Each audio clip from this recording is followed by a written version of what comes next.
Hi ladies, we're going to start talking about thyroid for probably the next week because there's so much to talk about and it is so juicy and so important to hear that I am very excited to talk to you about the thyroid. So we're going to start at the beginning, and today we're going to talk about what is the thyroid and how does it work.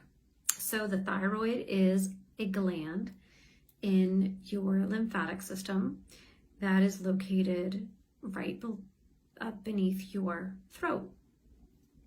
So it's right about here. It's a butterfly-shaped gland, and it communicates with your brain to tell your body to do certain metabolic functions. So much in our body is affected by the thyroid because every single cell has a thyroid receptor on it. So on your cells, they've got this there's like a little lock and key scenario.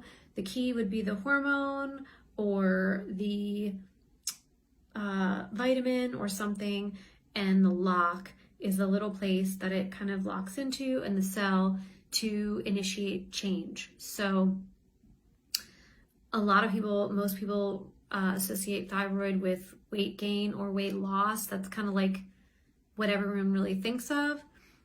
And what's true is that thyroid, because there's a receptor for thyroid on every single cell, it affects every single function of the body. Every single metabolic function is affected by the thyroid. So it's very, very, very, very important. It's especially important for fertility. So you've probably been to your doctor and they might have tested your thyroid. I'm going to rewind.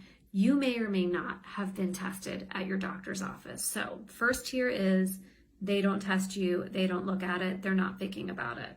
If your doctor isn't testing your thyroid, it immediately indicates to me that they're not really paying attention to what's going on in your body. It's a red flag.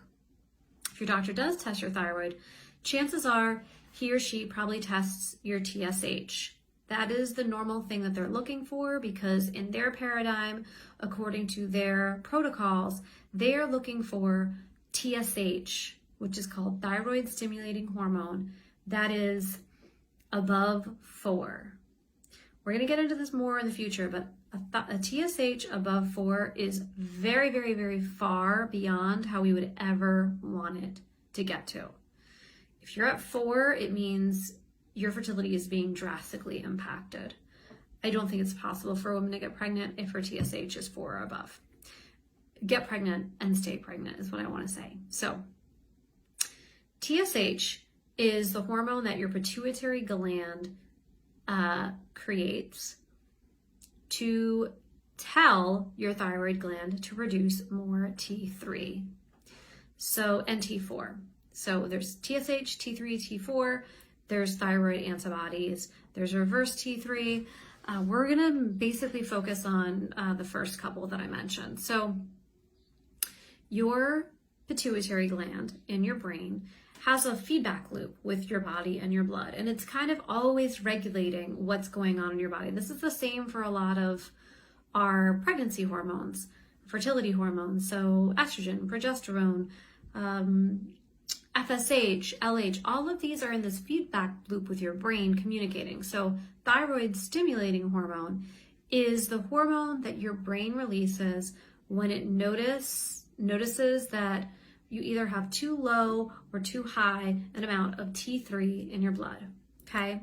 So there's this feedback loop. So when the thyroid levels or the T3 levels in your blood are too low, the pituitary gland makes more TSH. So high TSH is in response to low T3 in your body. T3 is the active form of thyroid hormone in your body. So T4 is the stored version. It's not as strong and powerful as T3, but it's a backup, and T3 is active. So if your TSH is high, it means your thyroid in your body is low, okay? There's not a lot of thyroid hormone in your body. So that's the feedback loop.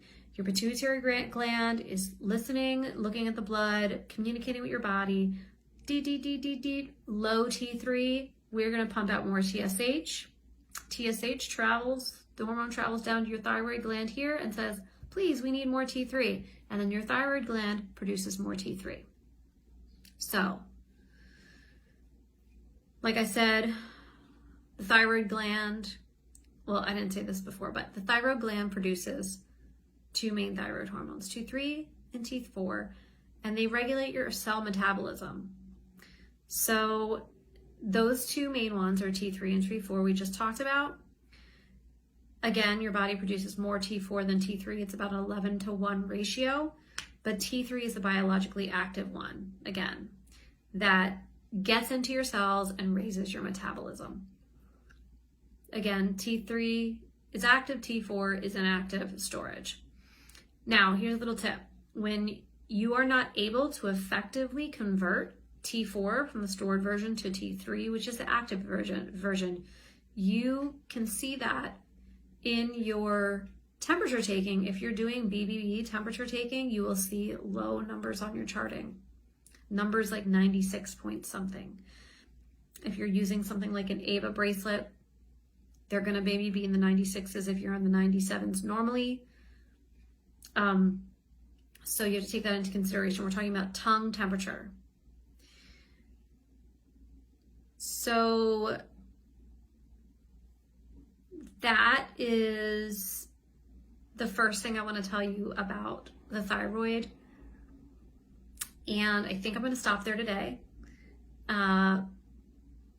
We are going to get into how the thyroid impacts your hormones, your pregnancy and fertility hormones, what kinds of impacts low thyroid activity can produce in the body, and outcomes with fertility. We're going to talk about the different kinds of autoimmune issues that can happen with thyroid. And we're going to talk about the thyroid antibodies and what that does, all upcoming. This is part 1. And why don't you post a comment below if you have gotten your thyroid tested and what your TSH is. I'm curious to hear. Ideally, we want a TSH no more than in the 2.0 zone. Once you start edging above that, we start being aware that your body is not effectively producing and utilizing T3 in your body. Okay, talk more soon. Sending you lots of love.